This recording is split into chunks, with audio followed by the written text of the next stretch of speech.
Hello আব্বা, আমি মোহন। মোহন, এখন কই তুই? আমি শ্রীলঙ্কা। শ্রীলঙ্কা? এই তোমরা কই? মোহনে ফোন দিছে। তুমি বাড়িতে আছো? হ্যাঁ, আব্বা, আপনারা কেমন আছেন? আমরা ভালো আছি রে, তুই কেমন আছো? আব্বা, আপনি চিন্তা করেন না। আমারও বললেন আমার জন্য চিন্তা না করতে। আমি ভালো আছি, আমার সাথে আরো কয়েকজন বাঙালি আছে বিভিন্ন জেলার। হ্যাঁ, রেশমির লোকের কথা কও। আচ্ছা দেন। হ্যালো, হ্যালো, কেমন আছেন? আমি ভালো আছি, কিছু খাইছেন? সব ঠিকঠাক আছে, তুমি চিন্তা করো না। আল্লাহর কাছে আমার জন্য দোয়া করো যেন ভালোভাবে যাইতে পারি। আপনার বিদায়ের সময় আমার এত কষ্ট লাগে নাই।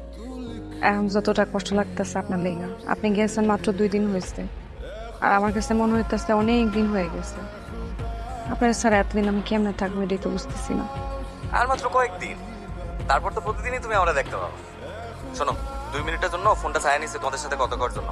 এখন রাহি, পরে সময় হইলে ফোন দিব না। হ্যাঁ, ভালো থেকো তোমরা। আচ্ছা ফোনের না, ঠিক মতো খাওয়া দাওয়া করেন, আর যখনই সময় পাবেন ফোন দিয়েন। আমি কিন্তু আপনার ফোনের অপেক্ষায় থাকবো। আচ্ছা, ফোন দিব। আচ্ছা। বাজান, তোমার কি বেশি কষ্ট হইতেছে যাইতে? তাহলে তুমি চলে আসো, তোমার বিদেশ যাওয়ার দরকার নাই। আম্মা, আপনি এটা কি কইলেন? আমার কষ্ট হইব কেন? আমি ভালো আছি আম্মা, আপনাদের দোয়া আছেন আমার সাথে। হ, দোয়া তো সব সময় আছে বাজান, তুমি যাতে ঠিকভাবে পৌঁছায় যাইতে পারো। আমার রেশমি আছে, ওর একটু ফোনটা দেন না। হ বাজান, দিতেছি। হ্যালো, শুনো, আম্মা যেন বেশি চিন্তা না করে, তুমি কিন্তু দেখ খারাপ। হ্যাঁ, আজকে আমরা ইয়েমেন থেকে শিপে করে সোমালিয়া যাব, তারপরে সাউথ আফ্রিকা। তোমাদের সাথে আবার কথা হইব একবারে পৌঁছায়া। আবার আমার সালাম দিও। এখন রাখি, ভালো থাকো। হ্যাঁ, আপনি সাবধানে যায়েন। আচ্ছা ঠিক আছে। আচ্ছা। শকত, মোহনের তো 6 দিন হলো কোনো খোঁজ নাই। তুমি কিছু জানো নাকি? 6 দিন কোনো যোগাযোগ করে নাই ও? হ্যাঁ, আপনাদের সাথে যখন কথা হয় তখন কি বলছিল? বলছিল ওরা নাকি ইয়েমেন নাকি কি জানো, ওইখান থেকে সোমালিয়া যাবে। কোনো বিপদ আপদ হয়নি তো বাবা? বিপদ হবে কেন কাকা? আর রাস্তা তো ঠিকই আছে, সোমালিয়ার জঙ্গলের ভেতর দিয়ে কিছু দূর গিয়ে আবার শিপে উঠবে। কিন্তু সেটা তো বেশি সময় লাগার কথা না। আপনি চিন্তা করবেন না, আমি দেখছি কি করা যায়। সবাইকে আমন্ত্রণ জানাচ্ছি নিউজ G24 এর রাত 8টার সংবাদে। আজকে তো অনেক দিন হয়ে গেল, মোহন ভাইয়ের কোনো খোঁজ খবর নাই। মন্টনে জেরিক উডল্যান্ড জলে অবৈধ পথে সাউথ আফ্রিকা যাওয়ার সময় 10 বাংলাদেশের সহ আরো 5 জনকে গুলি করে হত্যা করেছে জলদস্যুরা। হত্যার পর লাশ সাগরে ফেলে দিয়েছে। আপনারা সবাই তার জন্য দোয়া করবেন। তার লাশ আমরা পাই নাই। আপনাদের কারোর সাথে আমার ছেলে যদি কোনো ধরনের বেয়াদবি করে থাকে তাহলে তারে ক্ষমা করে দিবেন। বাবুল, কয়েল আছে না? হ্যাঁ আছি কাকা। এই না, মতিন কাকা, আপনার পোলা তো বাচ্চা নাই, আপনার পোলার মতো জোয়ান মাইয়া কখন কি কেলেঙ্কারি করে বসে বলা তো যায় না।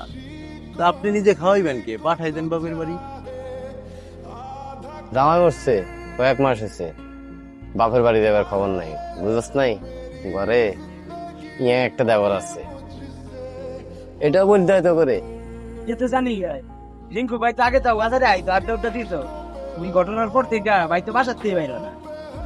ভাইজান, আমি বলি কি, আমি আমার মেয়েটাদের আমার বাড়িতে নিয়ে আসি। আশেপাশের লোকজনের আকথা কুকথায় রাস্তায় বাড়িতে পারি না। ভাইজান, রেশমিনে আমি এই বাড়িতে আর ফেরত আনতে দিব না। রেশমি আমার বাড়িতে খুশির বন্যায় ভাষায় দিচ্ছে। আমি শরীয়ত মোতাবেক রেশমির সাথে রিঙ্কুর বিয়ে দিব। মোহাম্মদ রিঙ্কু সর্দার, পিতা মোহাম্মদ মকিন সর্দার, মাতা মোসাম্মদ আমেনা বেগম, গ্রাম পূর্ণগঞ্জ। বলেন মা, কবুল। কবুল।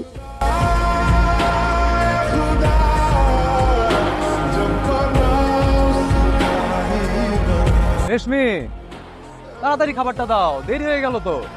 এই যে আসতেছি তো।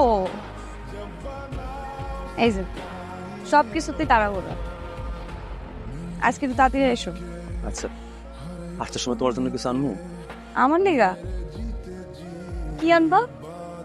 নিজা কইবা? তাহলে নুপুর নিয়ে এসো এক জোড়া। খালি নুপুর? আচ্ছা, নিয়ে আসো। আম্মা কই? আমার তো বাড়িতে নাই। কই গেছে? নানা বাড়ি। তুমি বাড়িতে একা? হ্যাঁ। আরে ছাড়ো ছাড়ো ছাড়ো, কি করতেছে? আরে ছাড়ো ছাড়ো, পড়ে যাবো তো, পড়ে গেলে সমস্যা আছে, ছাড়ো। কি সমস্যা? আমি প্রেগন্যান্ট। কি? তুমি মা হইবা? আই বাবা।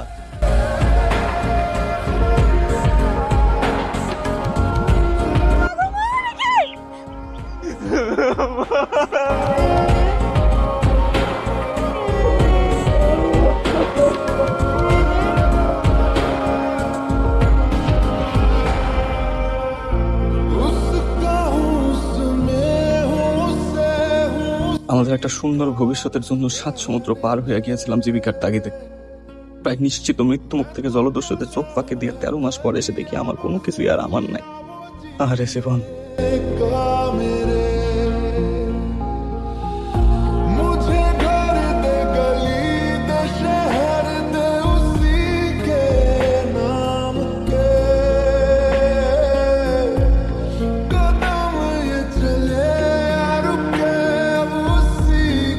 আমার দিন মাফ করে দিস, এই ছিল আমার কোনো উপায় ছিল না।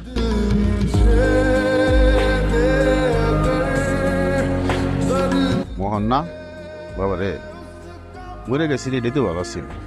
কিনলে যে ফেরত আইলি, বাইসে থেকে সব সহ্য করা যায়।